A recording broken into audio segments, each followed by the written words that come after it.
وقت بخیر. افغانستان در صدر لیست کشورهای قربانی تروریسم قرار گرفت. در گزارش تازه انستیتوت صلح و اقتصاد آمده است که به سطح جهان 20 واقعه بزرگ تروریستی انجام شده است که 7 آن در افغانستان رخ داده.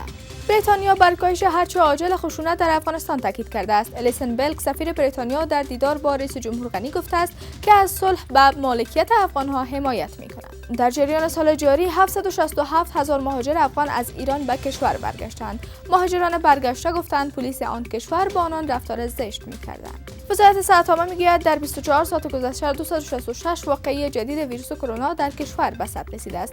بر بنیاد معلومات این وزارت در این مدت 9 تن از اثر این بیماری جان داده و 87 تن دیگر شفایاب شدند. و یک افغان به نام عبدالمجید خانمش را در آلمان به وسیله چاقو به قتل رسانیده است. رسانه‌های آلمانی میگویند پلیس جسد این زن را از زیر تخت خواب اطفالشان پیدا کرده است.